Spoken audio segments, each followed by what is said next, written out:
Bonjour, aujourd'hui je vais vous montrer comment on fait une tarte aux pommes professionnelle.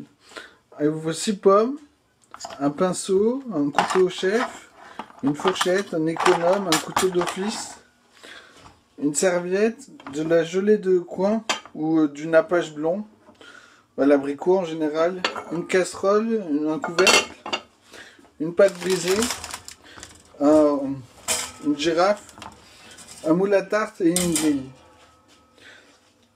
Et le plateau aussi. Le plateau est une planche. Une planche à découper. Voici. Alors le plateau c'est pour faire tout ça tranquille sur le canapé, devant la télé. Bon, voilà, les pommes ont été lavées, épluchées, bidées. On va maintenant les découper. Oui. Alors il faut la planche. Le chiffon pour pas que ça glisse. Et le couteau. Les pommes, se régaler. Mais il y en a Alors deux. Pour bien couper une pomme, il faut la prendre comme ça, avec les doigts courbés. Et appuyer le couteau sur les doigts. Donc ça déjà c'est pas beau, on va le garder pour la compote de pommes. Et c'est parti, une fois qu'on a les... On garde bien les pommes à ranger. Les 7, 1, 2, 3, 4, 5. C'est galère. Et 6. Tu filmes les pommes, Ralph? Oui. Ça, c'est un carré. On la voit. Il est un peu en téléphone.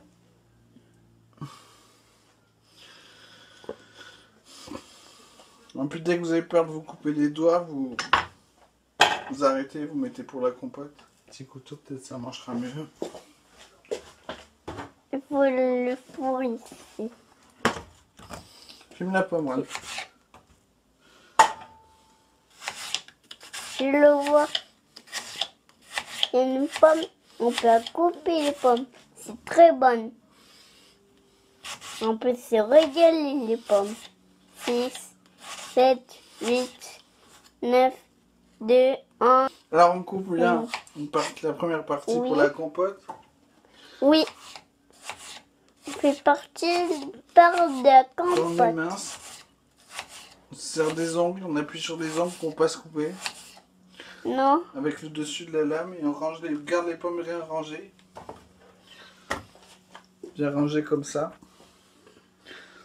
Pas comme ça, elles seront plus faciles à disposer après. Tiens, continue. Maintenant, on va lancer de la compote avec les parures qu'on va pas jeter évidemment. Je mets un peu d'eau dans la casserole. Au feu. Pas à fond, tout doucement. Là, tout doucement. Ouais, tout doucement. Avec le couvercle. Voilà, ça, on s'en occupera plus tard. Ensuite, on va s'occuper de la pâte feuilletée. La pâte brisée, pardon.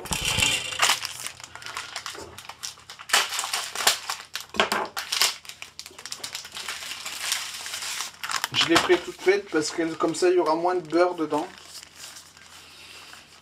Puis c'est plus facile, il faut le dire aussi. Donc on la dispose dans le plat à tarte.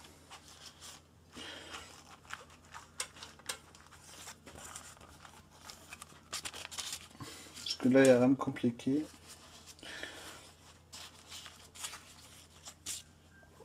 Maintenant, on va replier les bords vers l'intérieur.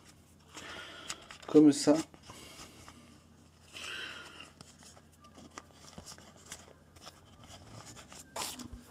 Pour que tout ce qui dépasse...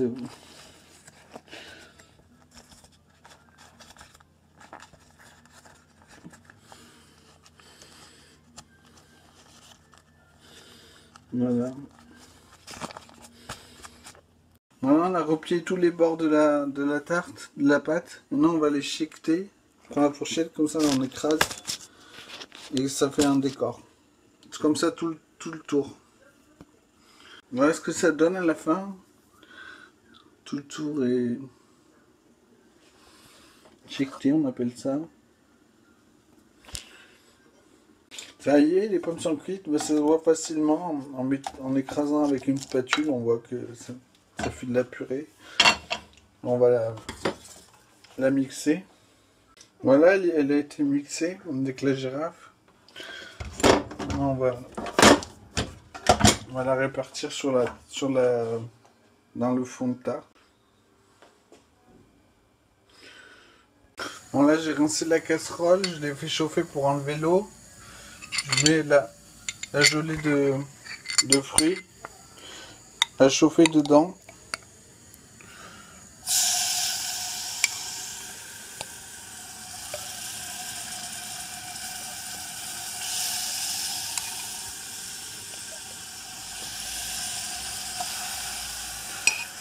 On va rendre liquide.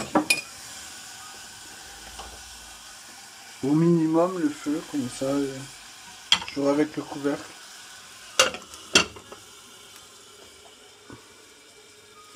Maintenant on va disposer les pommes dans la tarte.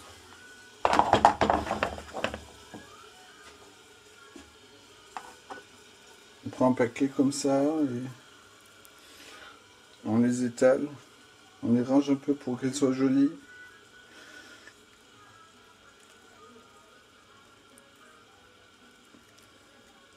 Et voilà, c'est parti comme ça. Alors voilà, les pommes sont rangées. La gelée est liquide.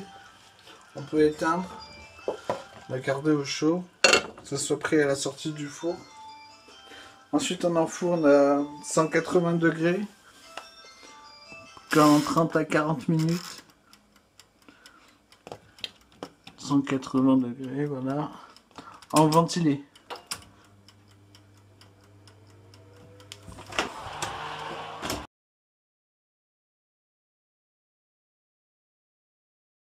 Voilà, ça fait un quart d'heure que la tarte est dans le four. On va enlever le cercle. Avec un couteau et un torchon, c'est parfait. Pour que la pâte, elle dore de partout. Donc voilà, ça fait 40 minutes que la tarte est dans le four. Elle est cuite.